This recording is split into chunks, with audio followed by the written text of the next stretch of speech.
तो आइए मेरे अजीज साथियों, दोस्तों, मेवात वासियों, आज हमारे साथ में यूसुफ समाज सेवी दिवस इस वक्त हमारे साथ मौजूद हैं और कुछ मुद्दों पर चर्चा करेंगे। यूसुफ से यूसुफ की राय जानने की कोशिश करेंगे कि यूसुफ क्या कहते हैं इसके बारे में।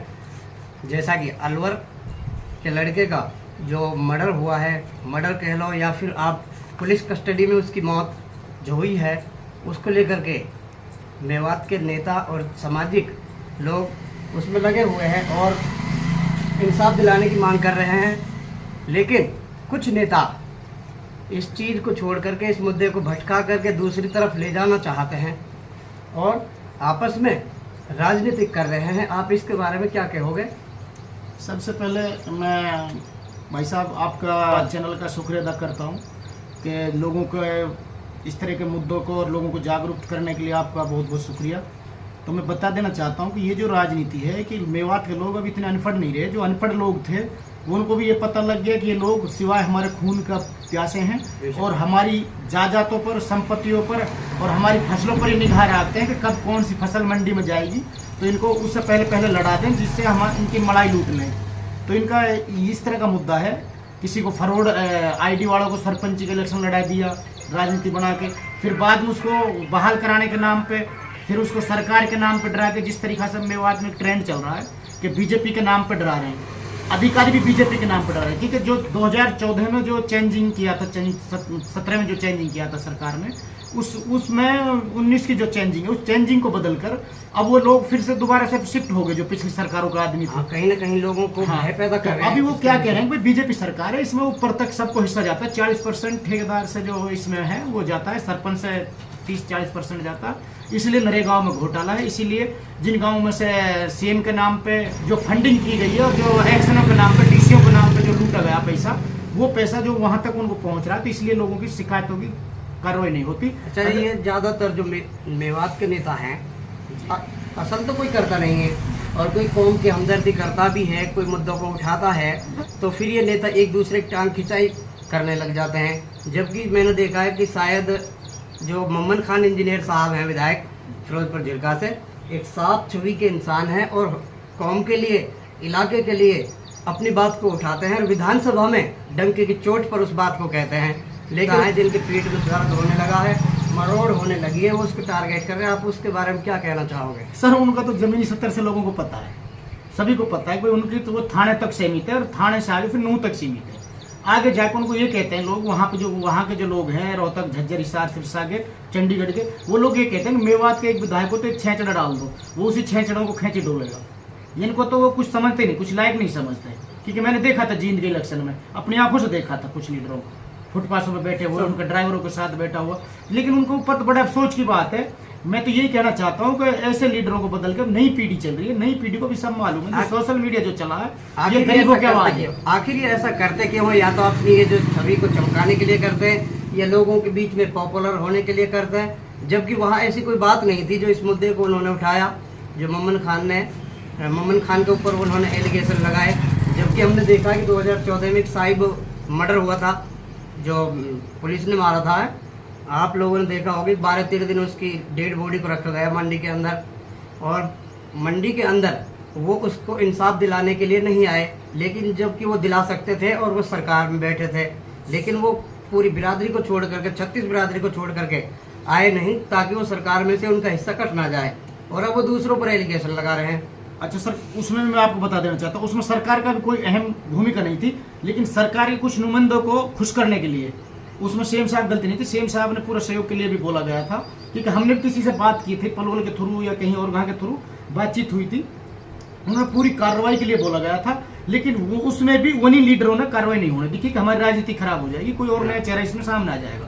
तो ये मेवात की जो राजनीति सबसे बहुत गंदी राजनीति है। तो मैं तो यही कहना चाहता हूँ मेवात वासियों से, अगर इस तरह की राजनीति रही तो हमारे जो आने वाले जो पीढ़ी है तो वो गोरे अंग्रेजों से बदतर कर देंगे लोग। ये उस तरह की राजनीति कर रहे हैं, ये काले अंग्रेज है, तो गोरे अंग्रेज जो लोगों ने भगाए थे, इनके लिए फिर लोगों को मेहनत बहुत लंबी करनी पड़ जाएगी। हाँ, तो इनको देख करके तो यही लगता है, इनके इन राजनीतिक आंकड़ों को जो देखा जाए तो यही लगता है कि राजनीति कर रहे हैं, लोगों को बेवकूफ़ समझ रहे हैं। जबकि इनके राज्य में कई ऐसे काम हुए जिनके ऊपर इन्होंने एक शब्द भी नहीं कहा, जबकि ये कह सकते थे और इनको इंसाफ दिला सकते थे।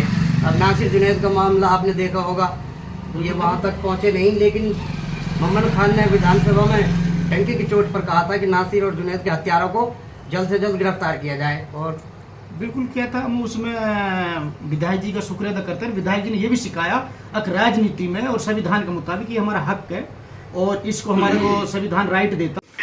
अच्छा, पहले भी नेता बहुत काफ़ी राज करके चले गए मेवात में और कर रहे हैं, किसी को आज तक विधानसभा के अंदर बोलना तक नहीं आया, जो कि वो भी मम्मन खान विधायक फिरोजपुर झिरका ने ही इन लोगों को विधानसभा के अंदर बोलना सिखाया है।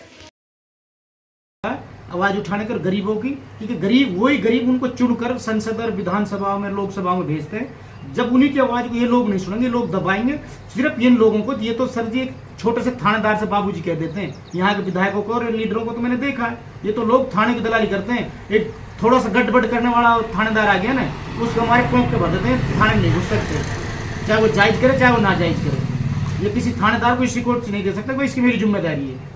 या फिर पुलिस के साथ कंधे से कंधे मिला के काम नहीं करा सकते, लोगों को समझा नहीं सकते। अगर भाई तुम ये काम गलत करोगे तो तुम बंद होगे, बच्चों का भविष्य खराब होगा, लुटावड़ा होगा, थाना कोर्ट कचहरियों को चक्कर काटोगे। इन्हें इंसाफ घरों को भी दलाली गड्ढा बना दिया। तो ये थे हमारे साथ यूसुफ समाज सेवी विगोत, जो समाज के हर मुद्दे को बढ़ चढ़ कर के उठाते हैं और सामाजिक जितने भी मुद्दे होते हैं सबको बगैर लालच और बगैर लोभ के ऊपर तक पहुंचाने की कोशिश करते हैं और लोगों के बीच में भी जाते रहते हैं।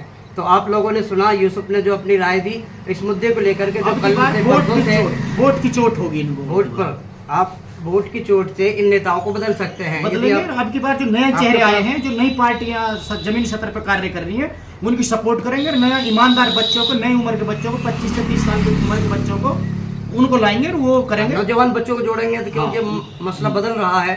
नौजवान तबके के जो बच्चे हैं ये लोगों के पास तो इस तरह के दलाल हैं जो उनको बता देते हैं कि भाई ये चाय की होटल पे जाके नहीं, भाई उसने ये कर दिया, फलाने थानेदार को थप्पड़ मार दिया। और यहाँ मेवात के जो लोग हैं वो भोले हैं, उनको इतनी बात बहुत है भाई यार वो थानेदार गलती कर रहा था, उसको विधायक जी ने थप्पड़ मार, चाहे विधायक जी नहीं गए वो अपना ऑफिस से थाने तक भी। तो पब्लिक अब आवाम समझ चुकी है, कुल मिलाकर के इनके सर कोई भी जैसे पुराना जो मुकदमा था किसी के डिपार्टमेंट की जांच नहीं कराएगी, जो दलाली की थूत और जो पैसा लेके करें। सबसे बड़ी कमजोरी हमारी मेवात की रही है कि हमारे यहाँ के लोकल मुलाजिम रहे आसपास के गाँवों के, जेक जुगाड़ लगकर आपसी भाईचारे से वो उनको पैसा लेके कैसे भी करके उन मुद्दों को दबा देते हैं। और अब तो सीधा ट्रेंड चल रहा है, हर जगह किसी भी उसमें घुस जाओ आप जाकर, एक दो उन संस्थानों में छोड़ के हॉस्पिटलों में चले जाओ, भाई बीजेपी दवाई नहीं दे रही मेवों के लिए, यानी कि मेवात ही कई मुसलमानों के लिए दवाई नहीं है बीजेपी के पास। उनको भी खांसी की सिरप नहीं है।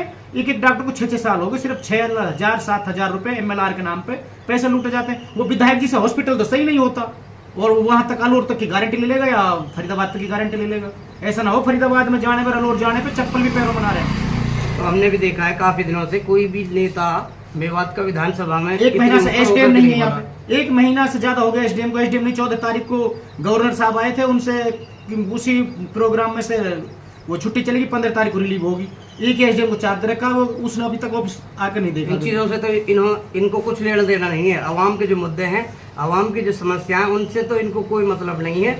लेकिन कोई कर भी रहा है, कोई नेता उठ रहा है, कौम की खातिर आगे बढ़ रहा है, करना चाहता है, तो उसको ये टांग खिंचाई करते हैं, उसके खिलाफ मुकदमा करा देते हैं। अगर कोई सामाजिक संस्था कोई काम करे इस सेक्टर में तो उसको उनके खिलाफ मुकदमा कराने की कोशिश करते हैं, चाहे इनका 10 लाख रुपए लग जाए। तो आपने सुना, ये जितनी भी बातें हुई सारी, यूसुफ समाज से भी हमारे साथ मौजूद थे और जितने भी तमाम मुद्दों पर बात हुई, इन्होंने अपनी बात रखी निडरता से, निष्पक्ष होकर के और अपने जो सही दिमाग से सोच समझ करके इन्होंने आपके सामने बात रखी।